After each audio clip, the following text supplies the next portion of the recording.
As I got on the bus, my first day of high school, I was scared and nervous, but there were a few upperclassmen who seemed pretty confident and took an interest in me, so that felt good.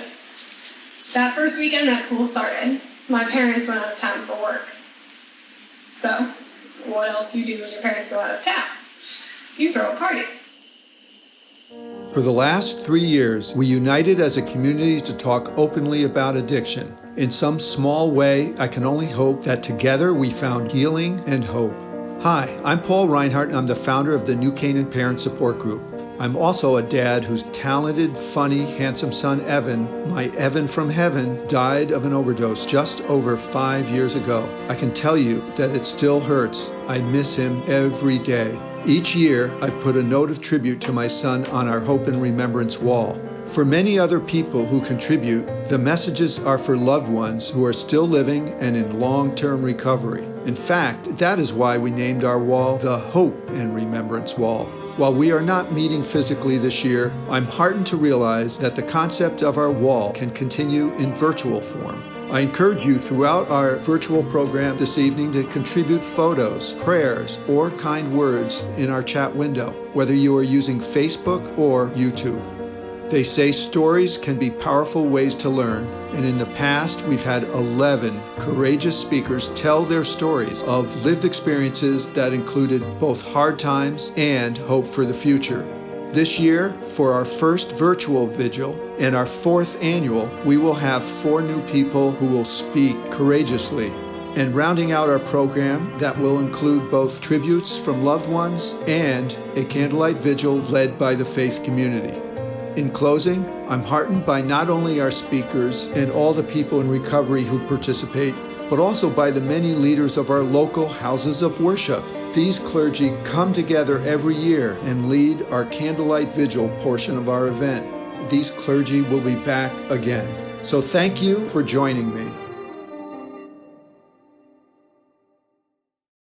I'd like to introduce John Hamilton, who is back for the 4th year in a row as MC. Thank you, John. John is a nationally recognized expert in the field of addiction prevention and treatment. John is CEO of Liberation Programs, one of Fairfield County's largest behavioral health organizations. And John has almost 4 decades of experience in the field. So John, thank you and welcome. Thank you, Paul. Again, it is an honor for the 4th year in a row to be the MC of this event. As I've said before, it was Johan Hari who said that the opposite of addiction is not sobriety. The opposite of addiction is connection. And what we're hoping to do tonight, as we did in the previous 3 years, is help the community to connect. And through that connection comes healing. We're going to start with my first story of a friend and colleague, Michael Askew, who's pretty much a rock star and a legend in the world of recovery. He grew up in the projects in Norwalk, very close to New Canaan, and he's lived through some struggling hard times, but his story, you'll hear now, is a story of hope. He presently is the Director of Recovery Advocacy for CCAR, which stands for the Connecticut Community of Addiction Recovery, and I hope you find his story as inspiring as I do. Thank you. I'm a person in long-term recovery. What that means is that I haven't used drugs and alcohol since May 28th, 1989. It puts me in my 31st year of recovery. An amazing part of my life is that I found recovery and wasn't even looking for it. The reason why is because I had always felt the need to experience life in the fast lane.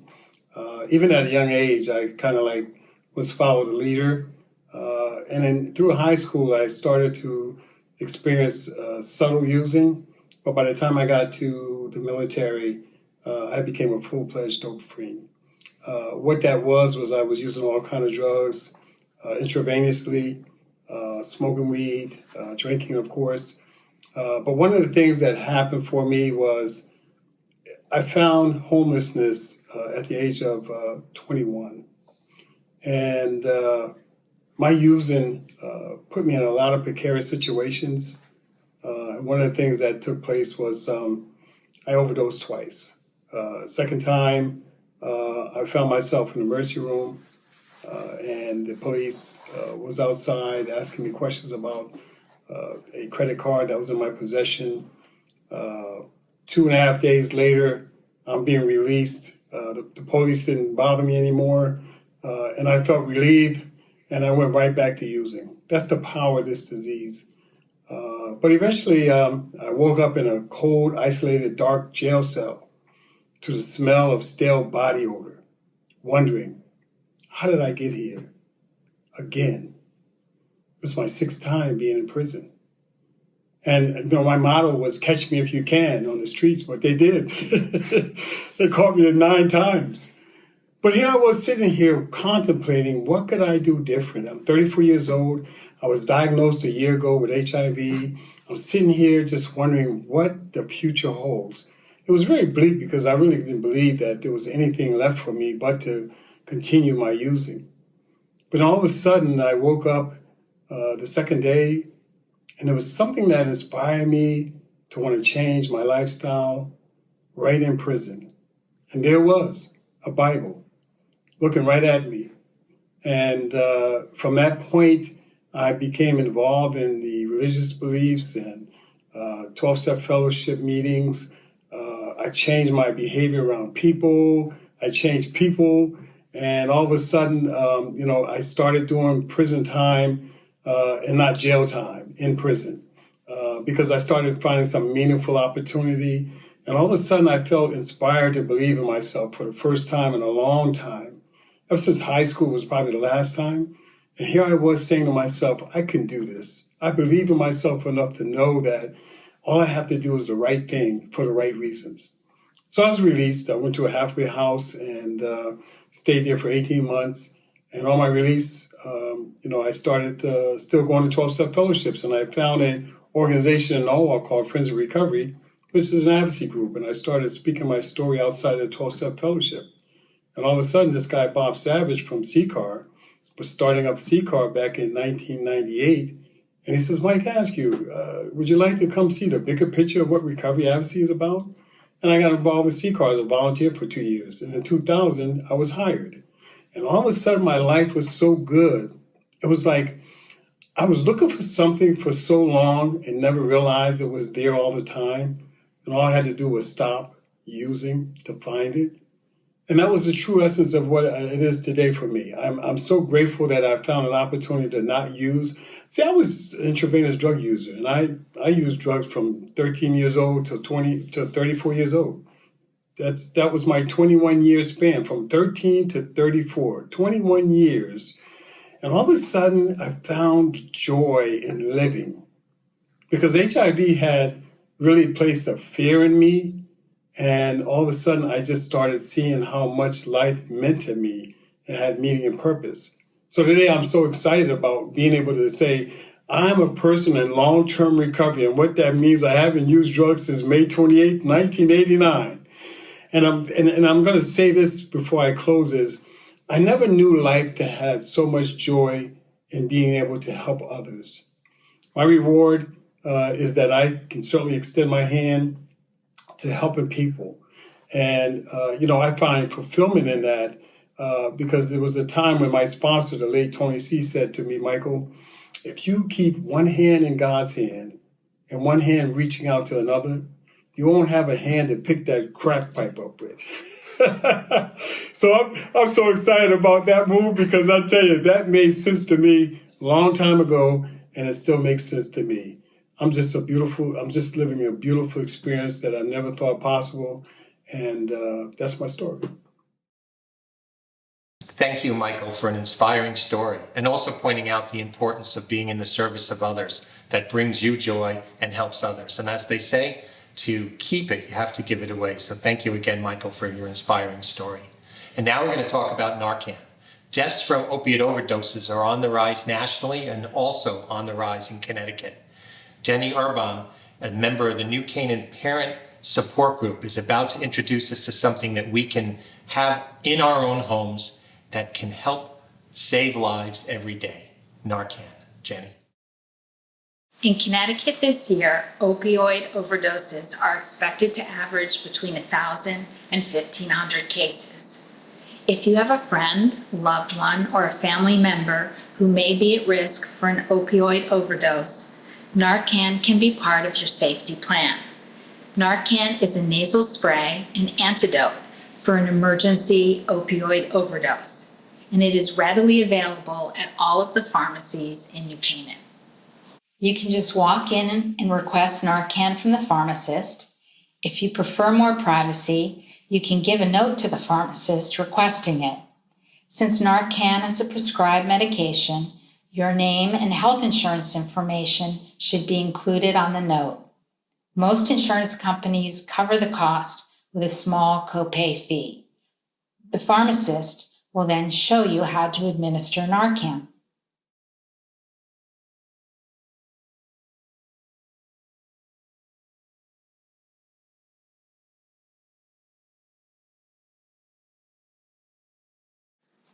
Hi, I'm Vanessa and I'm an EMT with New Canaan EMS. I'm here actually to show you how to use Narcan in your home in case someone you love experiences an opioid overdose. This is Narcan nasal spray, and it is the Narcan that you can get at any pharmacy in New Canaan. So for today's demonstration, I'm going to show you with this kind because it's what's available here in town. Each box comes with 2 doses. The doses come in a sealed blister pack. And, each blister pack has 1 dose. So it looks like a little sprayer, and that's exactly what it is. So the steps to take if someone in your home becomes unresponsive, meaning you can't wake them up, they are what you might think of as unconscious. You say their name, you shake them, and nothing seems to change. And you have reason to suspect that it might be an opioid overdose. What you need to do first is call 911. So call 911, talk to the dispatcher. It's really scary calling 911 for a lot of people, but don't be afraid to tell them exactly where you are as best you can, because that's how help gets to you fast, and you're going to need help. No matter how the Narcan administration goes, you're going to need an ambulance. So the most important thing is call 911, tell them where you are. If you remember, let them know you have Narcan because the dispatchers are trained to talk you through it. So if you get freaked out, they'll walk you right through it. So you're on the phone, got it on speaker. Yep, I'm in the basement. I'm in the basement of my house. Tell them to come down to the basement when they get through the front door. Don't worry about the front door should be open. So see how I'm really giving them details about where to find me. Now I'm going to get ready to administer Narcan. So the first thing I want to do is make sure that the patient is on their back.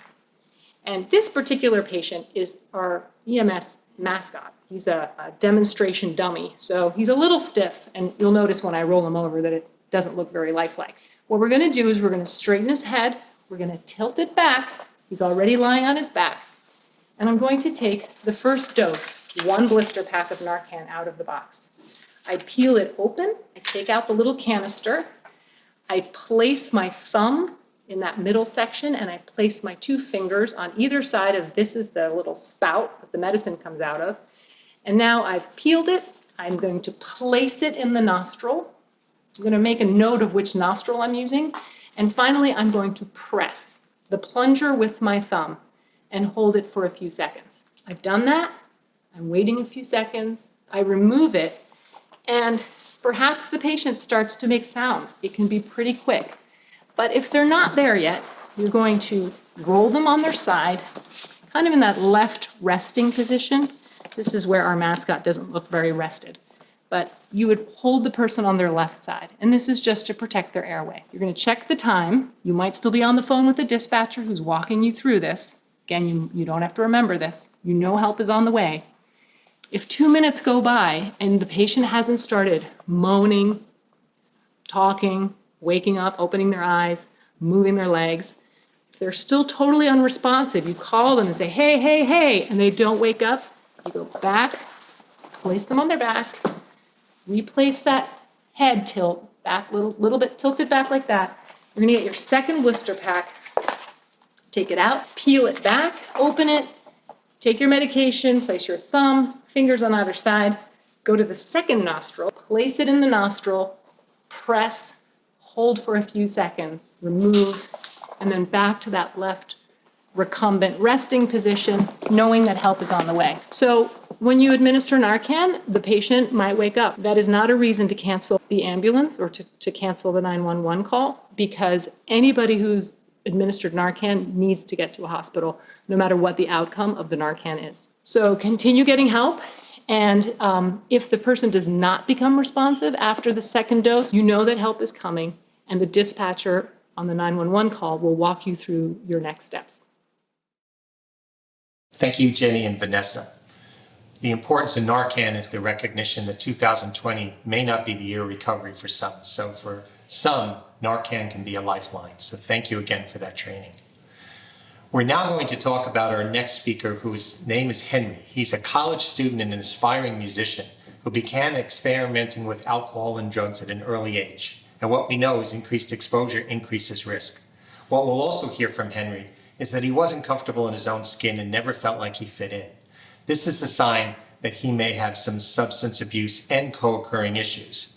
Those who do drugs for two reasons: to feel good and to feel better. Henry's going to share his story about doing drugs and drinking to feel better, which usually means that a person has underlying issues of depression, of anxiety, and sometimes trauma that has to be addressed in an integrated way. So I now turn it over to Henry. I can remember as a kid feeling apart from and not really understanding what it was or why it was, but understanding that there was something within me that was different than my peers, and I couldn't quite put my finger on it. So, fast forward, middle school, 6th or 7th grade is when, I'm with a buddy and we decide we're going to open up the liquor cabinet and see what that's all about. And we do that, and I remember I didn't like it, but I remember the experience and that feeling of power of getting away with something, and that feeling of being outside of myself, and not having to feel what I had felt for 12 or 13 years that I had been apart from. I finally felt like this was the missing link. This was the thing that I needed. And it was really kind of off to the races from there. Any opportunity that I had, I was drinking, whether that was, stealing beers out of the cooler, or going into a liquor cabinet, or, working into getting a glass of wine at dinner or something. And it didn't seem like a problem for me then. It seemed really like the solution. And I think that's really where I ran into a lot of trouble. So fast forward a little bit more, I'm in high school, and that feeling of being apart from really does come back strongly. I don't know how to be myself around others. I had sort of had these coping mechanisms. I had people that I knew and was very comfortable with. I get to high school, it's a new environment, and I'm not quite sure how to be Henry with these new people. And I figured out very quickly that a great way for myself to do that was if I was, the cool guy that drank or that did drugs. And it was a quick way for me to get in with a crowd that I perceived as the people that I wanted to be hanging out with. On a surface level, those people became my friends, but on a deeper level, I didn't connect with those people. I was still apart from, but I was using drugs and alcohol to put up a facade that everything was fine and that everything made sense and that I knew what was going on. So about the time I ended up in college, at this point, I'm struggling pretty difficult times with cocaine and prescription amphetamine pills and alcohol. Really anything I could get my hand on at the time, but those three in particular were really tough for me because when I used, I felt like I was my true self, because for so long at this point, I had been using those medications or drugs or alcohol to feel different than I was feeling when I was my normal self. So in my head, that became my normal self. I felt when I was sober, I felt even more terribly about myself than I had before I ever started. I felt more confused about who I was. I felt more, depressed and anxious and in danger from myself because I didn't really know who I was. So it was my sophomore year of college, parents' weekend, that I officially said, enough is enough, and I needed to figure something else out because this way of life wasn't working for me. It had gotten really, really bad, specifically with, depression and anxiety. That feeling that I was never going to get better, I was never going to fit in, nothing was ever going to work or make sense. And I knew from having family who had gotten sober before that, there were some tells of alcoholism and addiction, and I had a general idea of what that looked like. So getting sober, it seemed like a kind of a logical next step for me to sort of jump ahead and to give that a try. It didn't really seem like I had many other options at that point.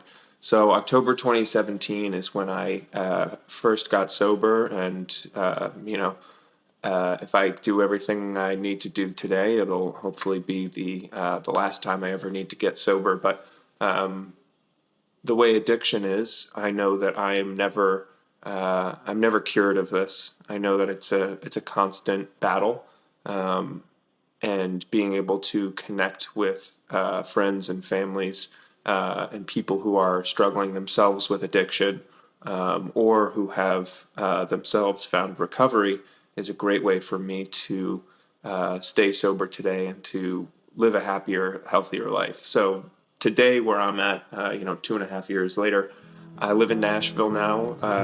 I'm pursuing a music career. I'm finishing college. I have a couple of roommates who are, a couple of awesome, sober guys that I look up to.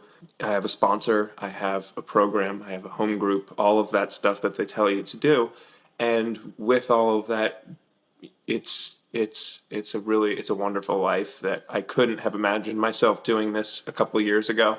And now I couldn't imagine myself doing anything else. Thank you, Henry, for sharing your story of hope, and also a story that many people can relate to, which is not feeling like you fit in. And if you at home do not feel like you fit in, be able to, again, connect to others and communicate and reach out for help. Henry's story is unique among our speakers in that his mother, Marianne, also struggled to overcome substance use disorder. She is actively in recovery today, but had a difficult lesson to learn to recognize that her pathway to healing would be a different pathway to healing than what was going to be the pathway to healing for her son, Henry. Now I turn it over to Marianne to share her story. My journey with being a parent of a child in recovery began in October 2017, when our son came to us and asked for help. Prior to that, I really was not aware of my son's use and abuse. I did know after his freshman year of college that he was different. He was not the sweet, warm boy that had previously lived in his body. Hindsight is 20/20. I now see that his body, his mind had been taken over by substance abuse. The day he asked us for help was a very dark day. When I went to his dorm room, and what I found there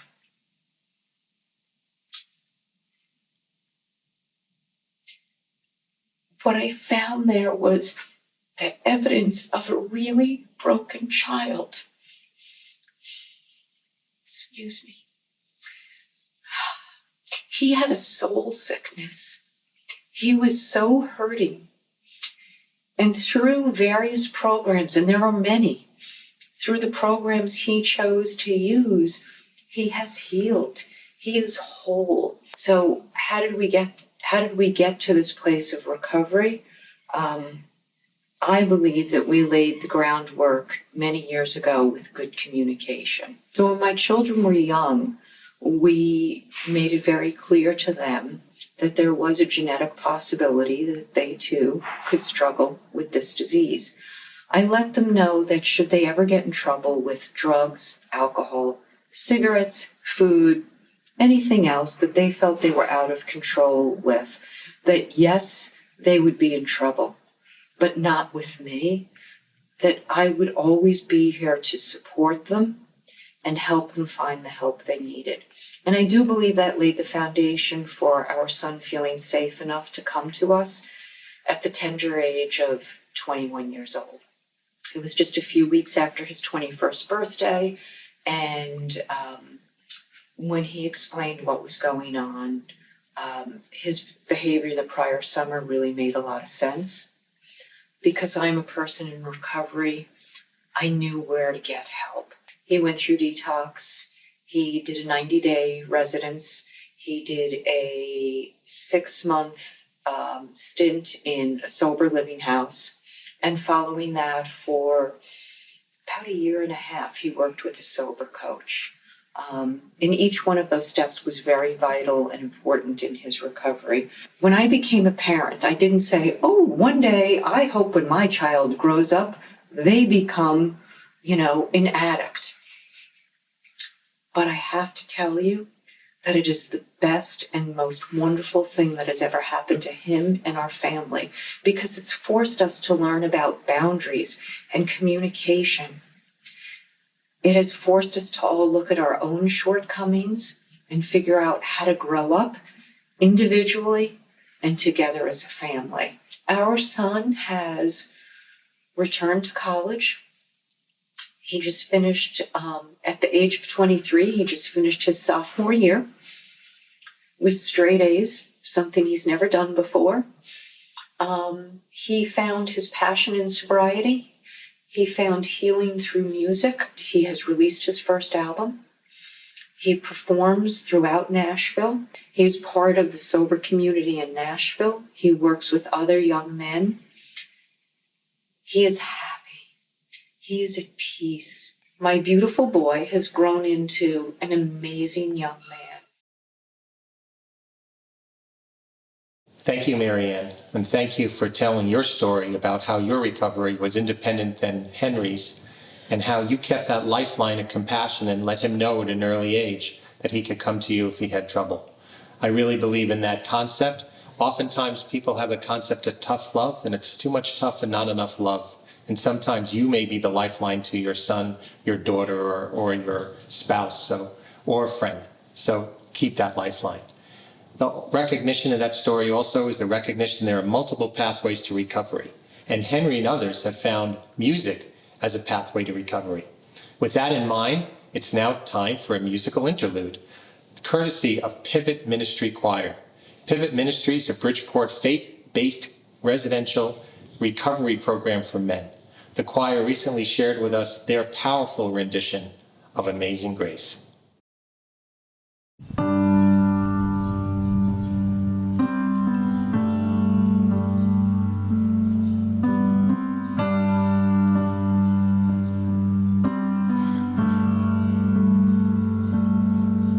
Amazing grace, how sweet the sound that saved a wretch like me.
Thank you, Pivot Ministries, for that wonderful rendition of Amazing Grace. Our last speaker's name is Elizabeth, and she grew up in New Canaan, with all the privileges and advantages that can bring, which may make her story hard to believe, but I know that addiction is an equal opportunity disease. But she has a great message to share about communication, about being present, and ultimately healing.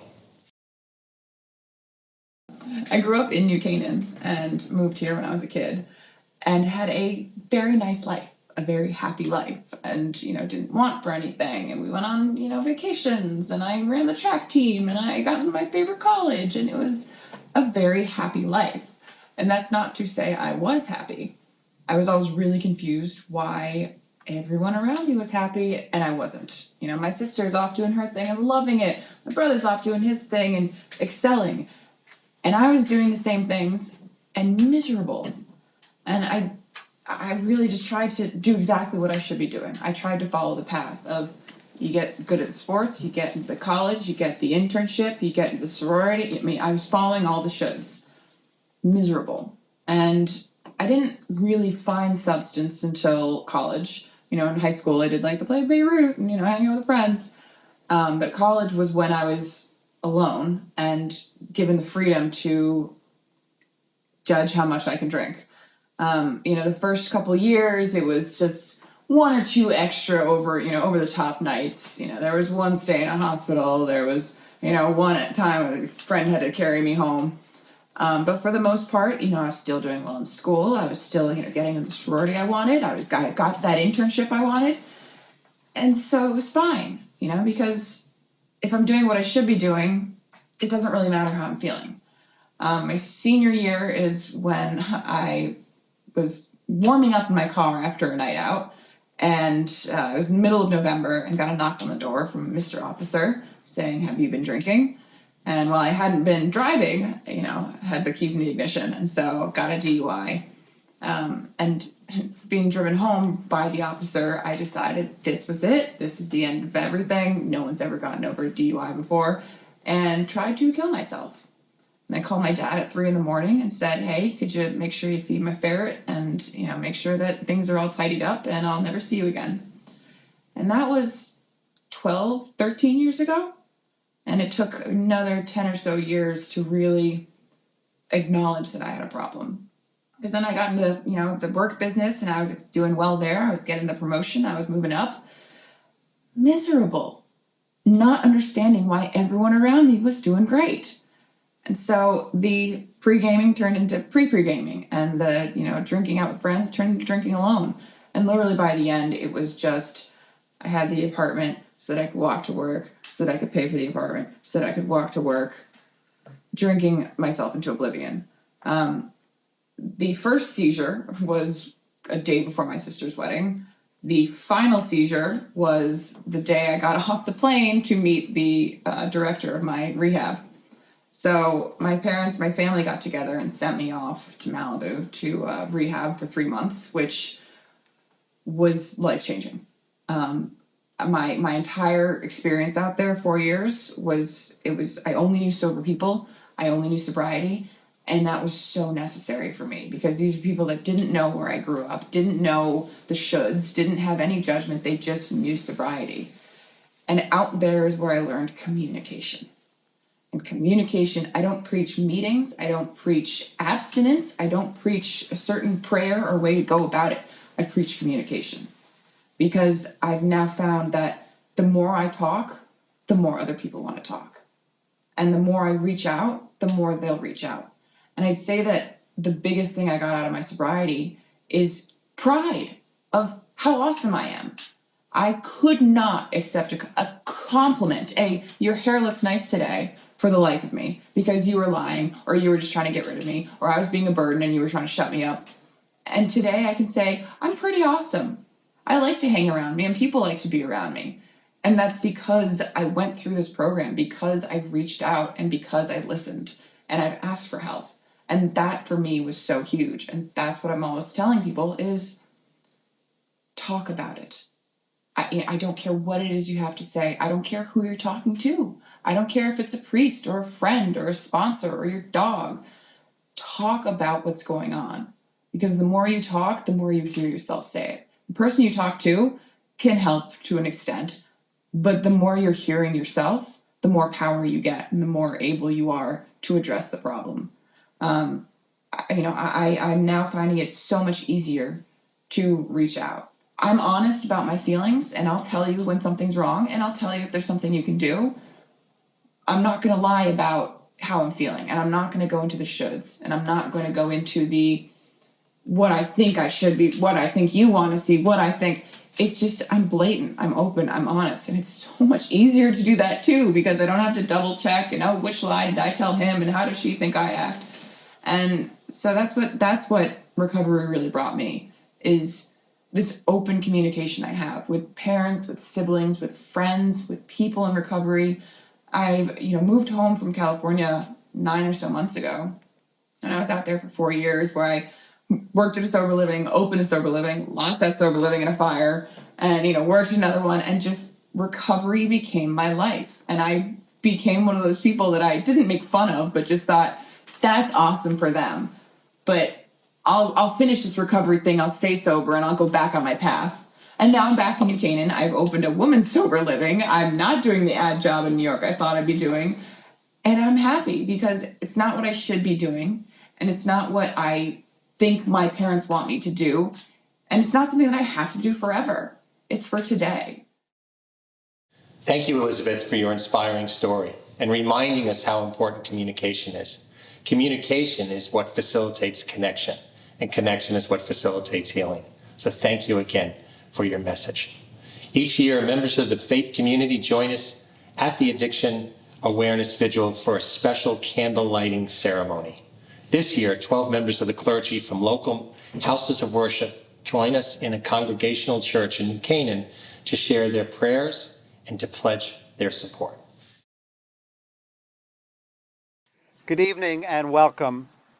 Across many faith traditions, light is a symbol of healing and hope. The light from candles symbolizes the eternal nature of love that can never be extinguished and that no darkness can overcome.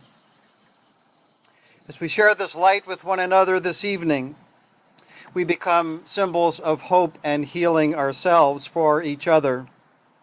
We, as representatives of the different faith communities of New Canaan and surrounding towns, promise to stand with you and walk with you and pledge to support this community of healing and recovery with our hearts, with our prayers, and most importantly, with our actions. At this time, I invite my colleagues to come forward, light their candles, and introduce themselves.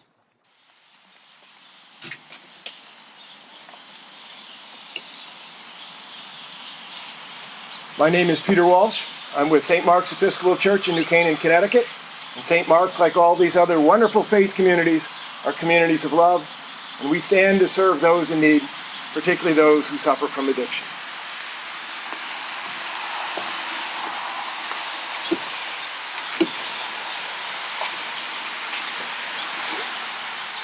I'm Justin Crisp, also of St. Mark's Episcopal Church, and as followers of Jesus and his way of love, we want you to know that we love you, and we hope that you will not hesitate to reach out to any one of us.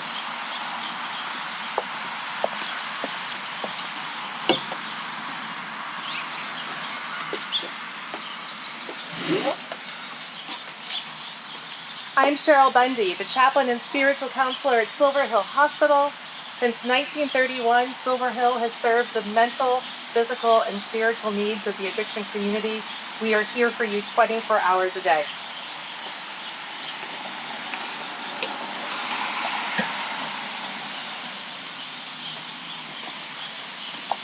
My name is Shannon White. I'm the pastor at Wilton Presbyterian Church.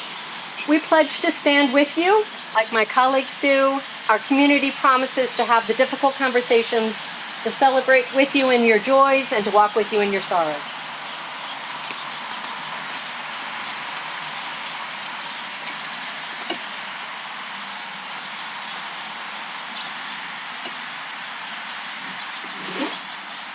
I'm Rob Connelly from St. Aloysius Catholic Church in Canaan. We pledge our love our pastoral support, and whatever else you need to carry on in faith.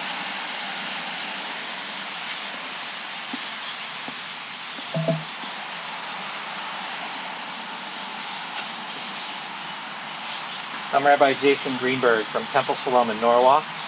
Our community is here to help and support all those who are affected by addiction and mental illness.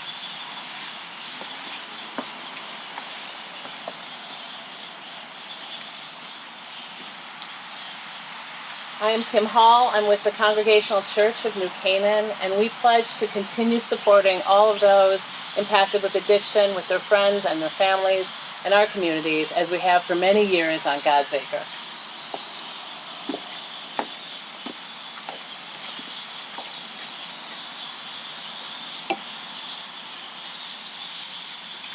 Good evening. I'm Reverend Caroline Smith at Wilton Baptist Church, and we will continue to love, support, and encourage those facing addictions and their loved ones who help them. We will also continue to commit to break down the barriers and the stigma that they face in the community.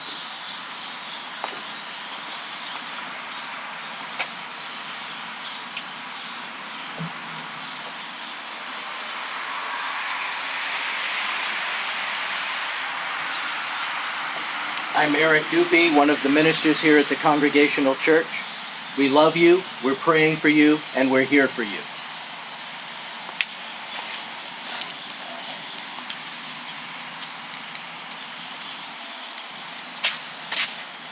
My name is Stuart KNECHTLE of Grace Community Church in New Canaan. We commit to support you, all of those who are dealing with addiction. We love you, and we're praying for you.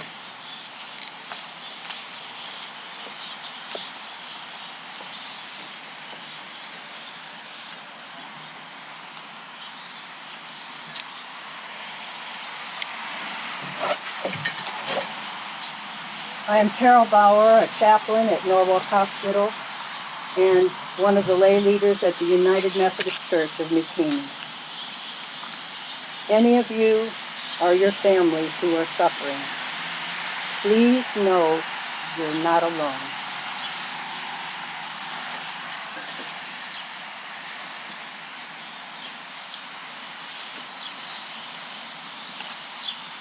I'm Derrick Fallon with St. Michael's Lutheran Church of New Canaan, and we stand with you and we stand for you as you remember, as you heal, and as you recover. We are here to help.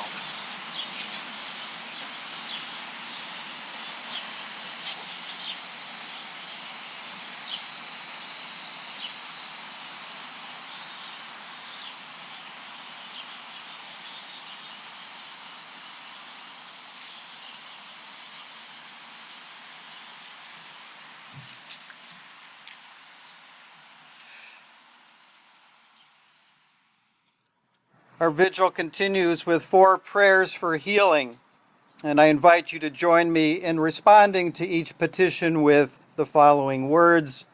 May this light give them hope. For those who long for the healing of their bodies, we pray for the restoration of health and freedom from pain. May this light give them hope. For those who long for the healing of their thoughts and emotions, we pray for the restoration of peaceful minds and hearts. May this light give them hope. For those who long for the healing of their relationships, we pray for the restoration of love through forgiveness and reconciliation. May this light give them hope. And for those we remember and honor tonight, our loved ones who are recovering or are struggling or are no longer with us, but whose enduring spirit we sense among us. We name them now, either silently or aloud, and we pause for a moment of silence in tribute to them.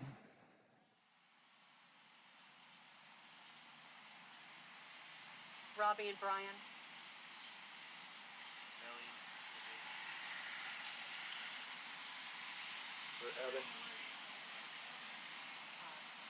Lorraine.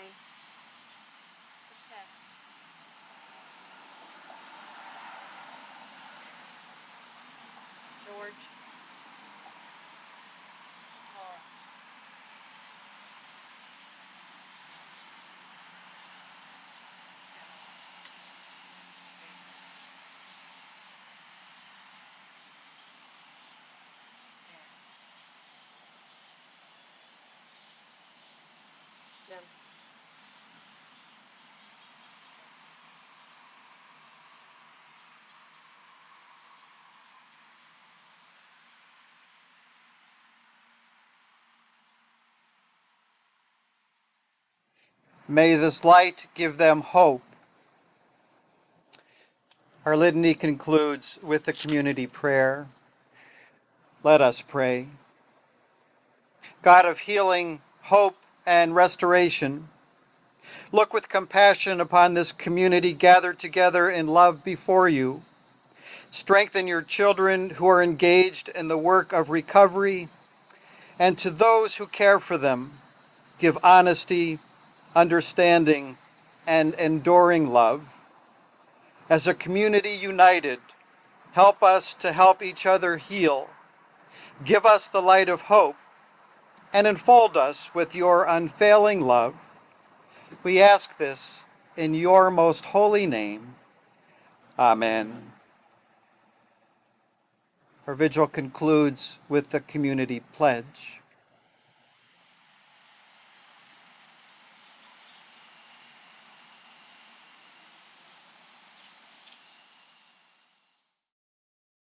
I state your name.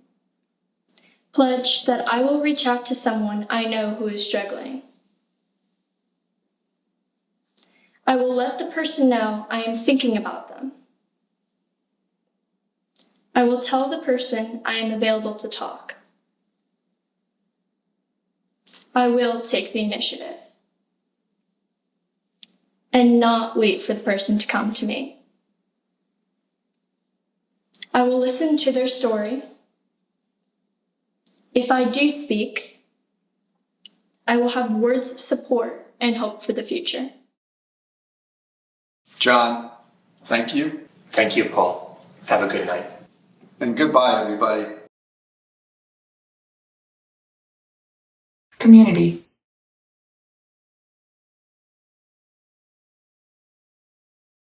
Resiliency.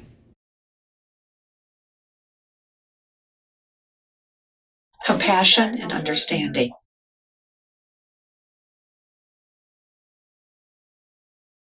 Support.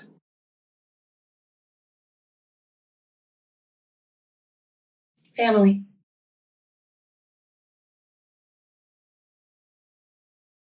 Compassion. Love. Freedom.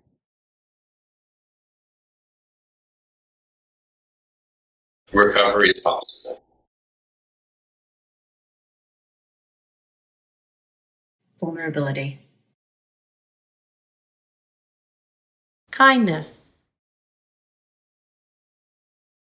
Compassion. Perseverance. Sobriety.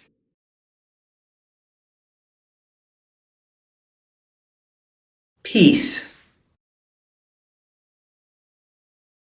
Compassion.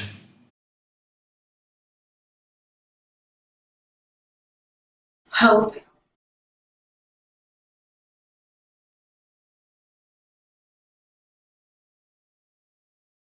Healing. Peace.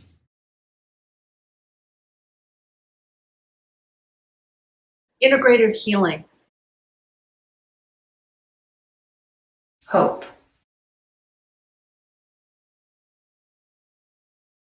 Love. Compassion.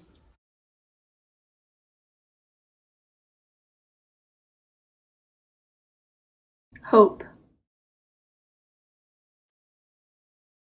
Faith. Compassion.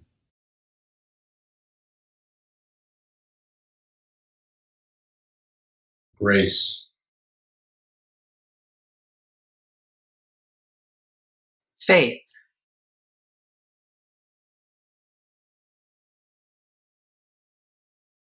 Community.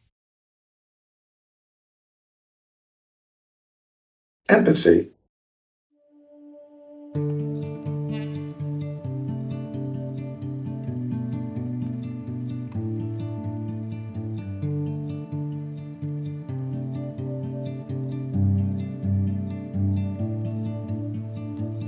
I'll walk away from the things I cannot change.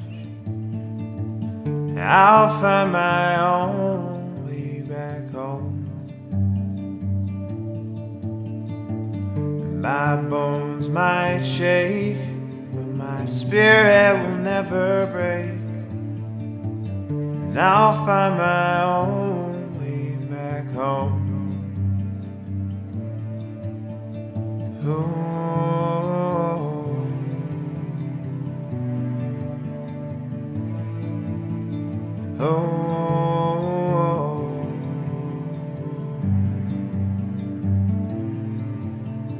Hey now, lay down all your guns and keep on coming around. Okay, what you say? We watch the sun bring forth a brand new day.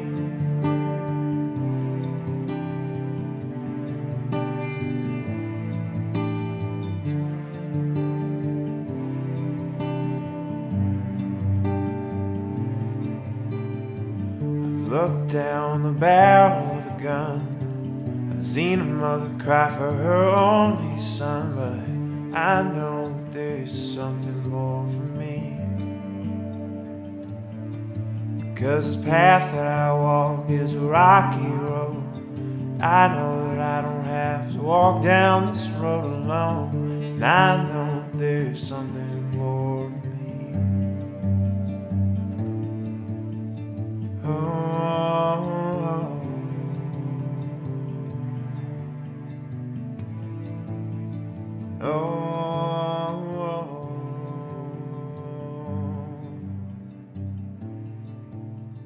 Hey now.